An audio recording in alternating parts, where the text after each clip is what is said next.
Our next reader is a longtime theater performer, a singer, and an artist who has presented work in Chicago area galleries.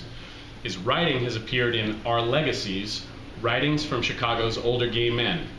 He's currently working on his autobiography, The Happening, and also writing and performing with the Goodman Theater. Please join me in welcoming back Mr. Dion Walton.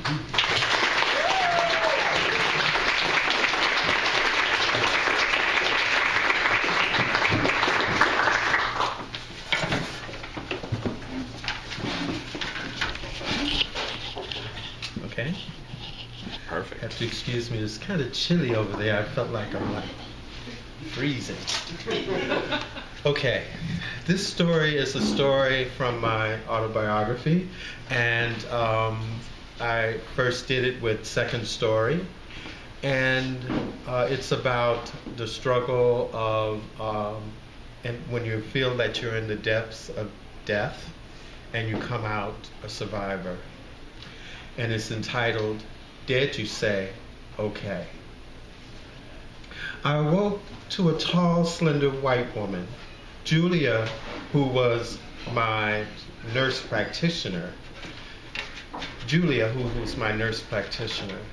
She was assigned the unpleasant task of informing me that I had passed out at work and had been brought to this unbelievable world of the Cook County public health system.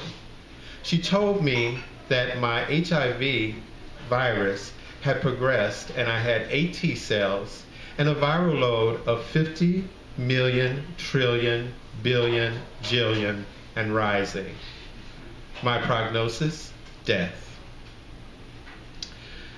I also had a viral bug in my intestines that was eating my insides, a horrid rash on my back, and a cancerous virus on my left foot called Kaposi sarcoma that was eating my foot alive. To make matters worse, I was allergic to all available HIV cocktails as each one pushed me closer to death.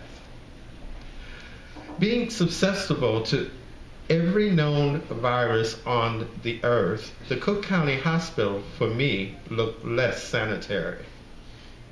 Julia, fearing the worst, sent me to the Oak Forest Nursing Home located at 159th and Cicero, a hospice connected with the Cook County Hospital system, which was to be my last stop.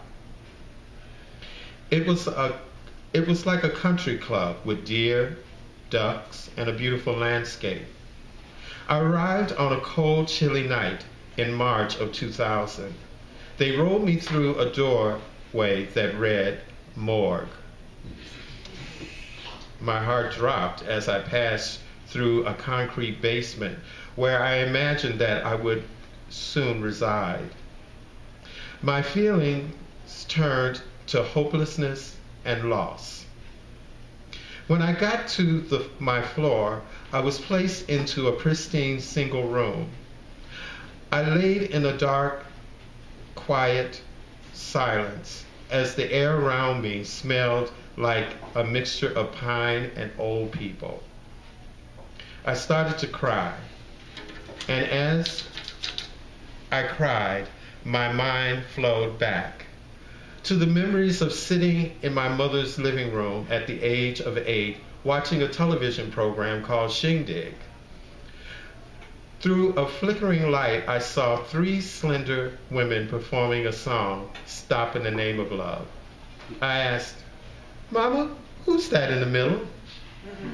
Oh, that's some woman named Diana Ross. When I grow up, I want to be just like her.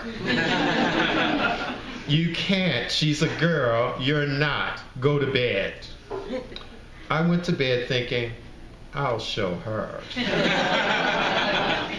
Growing up on the south side of Chicago in Inglewood, I fought my way out to the north side with a dream of becoming a star like Diana Ross. So by the age of 24, I had achieved this as a professional female impersonator throughout the country for over 25 years. I laid in the darkness of my room thinking of the day I hosted a citywide lip sync contest at the Park West. I opened the show in a red Balenciaga with a gigantic flowing red duster coming from the back of the room as I ran through an electrifying crowd performing Diana Ross's hit at the time, Chain Reaction. Then I was traveling with the Starlight Dinner Theater, performing to sold-out rooms around the country, performing not only Diana, but Lena Horne, Dionne Warwick, Tina Turner, and a half-naked, Las Vegas-style Josephine Baker. There I was with the audience oohing and ahhing my every step. Then I was at Touche's, clad in leather, emceeing a benefit for the HIV organization called Beehive. Then my thoughts turned to 10 years earlier when I had been told that I had this disease. I wanted to commit suicide. I was about to step in front of the 22 bus when I stopped. My vanity stopped me from taking that deadly step because my face may be crushed and the casket would have to be closed, and that wouldn't do. Wake up, Mr. Walton. Time for your breakfast, and take your little soldiers, said a smiling woman. I woke up with a jar. I couldn't believe it. I was awake. Then reality set in. I was still there. And who in the hell is this person? And what are little soldiers? Furthermore, why is she so fucking happy? How are you feeling this bright, wonderful morning? It's a fucking fabulous morning. How the hell do you think I'm feeling? I'm in a morgue, aren't I? Don't be silly. You're in a hospital. Why do you think you're in a morgue? When I arrived, I remember going through a door that read, "Oh, everyone goes in that way." Later, I learned that this was my new doctor, Dr. Karen. She had a warm, assuring look about her. She realized that I had given up all hope. So, Mr. Walton, what do we have to do to get you out of this bed? Why should I get up? I'm already dead. Isn't that what everyone is saying? You're not dead until you're dead, and you're getting out of this room, and you're going to meet people. I don't want to go, and no, I'm not going. Yes, you are, and you're going to get up every day and walk around. I'm not giving up on you, and neither are you. Within weeks, things got worse before they got better. I suffered a heart attack and experienced drug addiction. One morning, I went to the bathroom to wash my face, and to my horror, one side of my face had slid to my chin. I had something called Bell palsy. Then I lost any kind of feeling in my feet. This was a side effect of the medication. And each day I woke, it brought me closer to death. I want you to go to the movie room tonight and watch a movie. I don't want to go, and I'm too weak to sit in a wheelchair. Oh, the next thing I knew, she was wheeling me down the hallway in my bed into the movie room, smiling with me screaming and protesting the entire way. I decided right then and there that I either had to die, kill her, or get better and get the hell away from her. She was really an angel who was reminding me of who I was and stirred the courage I had within. The courage of fighting as I fought to escape from Inglewood. Fighting as I did to prove to my mother that I could be whomever I wanted to be.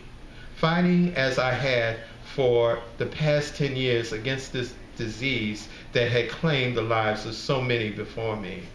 I was not going to let this disease win. I soon moved out of the death room into a room with roommates. There was a picture window outside and a beautiful bare oak tree. I began to think of this tree as the living tree. because as it grew lush with leaves, so did my health. Soon I was walking around and doing better than anyone, including myself, could imagine. I was fighting and winning. Within a month, I was released and on my way home with a sense that I had a new lease on life.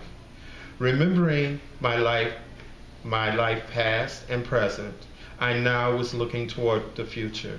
For me, I know that there ain't no mountain high enough.